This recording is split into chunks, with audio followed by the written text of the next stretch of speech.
I've mostly done devised pieces, so having a script in front of me and really thinking about what the playwright meant by the words and how I want to deliver them was something that was new for me. I also think that this play, Sor Juana, I feel relates to me in a way that in a more explosive way, that I get to say all my feelings through Sor Juana in the most dramatic way possible. And it's made me attached to her in a kind of way that I like getting all that out and just throwing it out there and giving my performance, and then it's with the audience. And I can get all those emotions out there. So I think this play has allowed me to explore versions of myself that I would have never been able to explore without it. Wow, that's beautiful.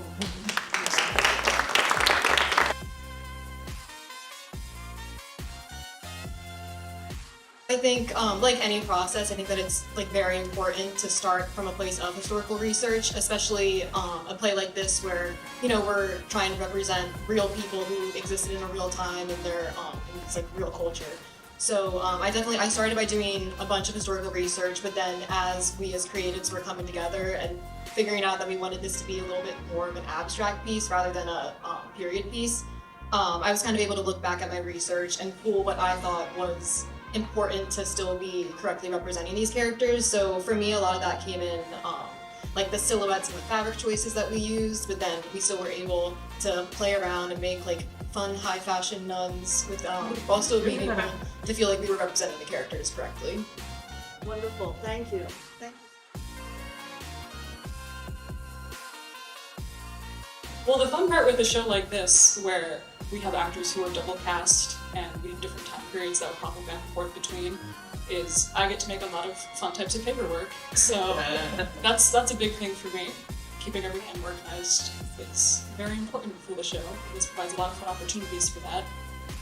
But always the best part of the show for me is getting to sit and watch rehearsals and like the interpersonal aspect of it. Because it's so fun to watch you guys like ruin your characters. And I very much enjoy doing that. So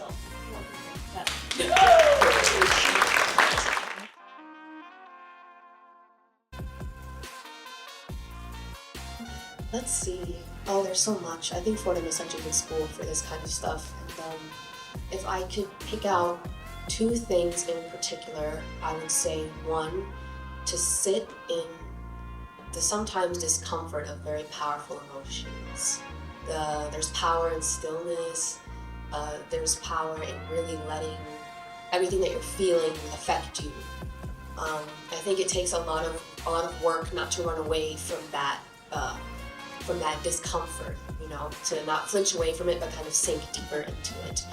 I would say something else that I've learned is, I think it's all about concentration. It's live theater, anything can happen.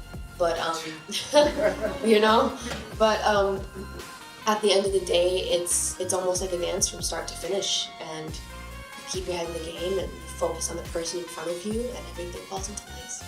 Yeah.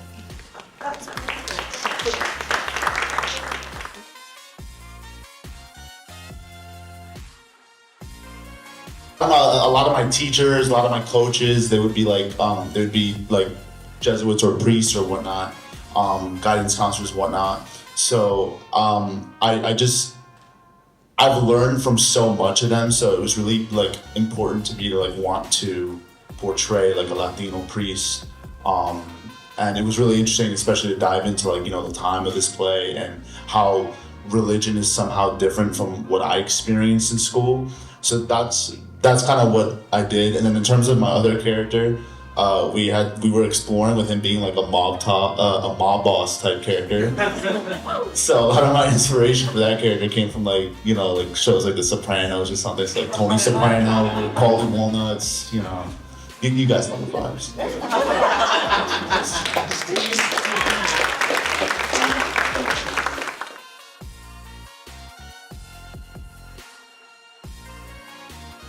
I mean, Novice or Maria, she's determined and very curious, so honestly you can see her in anybody.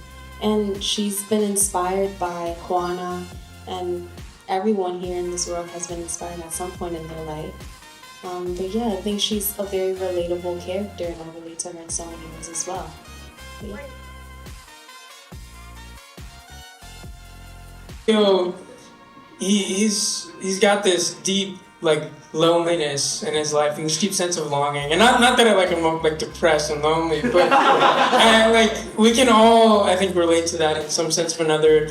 We've all felt, or at least I've felt lonely in my life before, and I think while he's cool and clever and sexy and fun, he's kind of always like running from something, and he's always running from this sort of void that he has in his heart and in his mind. And I think that's like the saddest part of the play is that once he finally finds that, he dies, unfortunately, because he lied and messed everything up. But yeah, I think it's really important to look at him from that sense of the humbling nature of his sort of fear of the world and his fear of being alone. Yeah.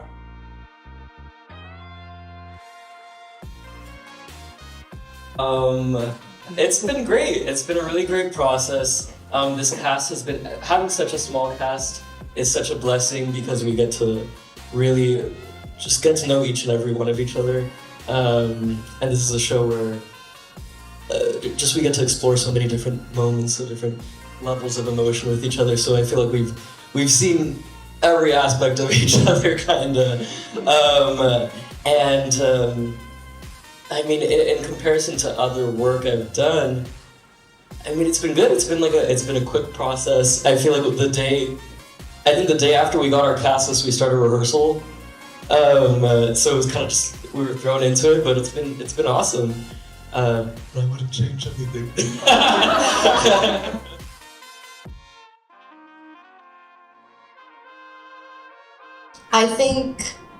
I think it's more relevant than ever today. I think in a time where, legislations like Roe v. Wade are being overturned, I think it's very important for women to have a voice, and the importance of not silencing women. And with Juana, her voice is symbolized and personified through her poems, and within her poems is her strength. And when that's taken away from her, it's the equivalent of taking away her voice. And I think today, surprisingly, those things are still happening.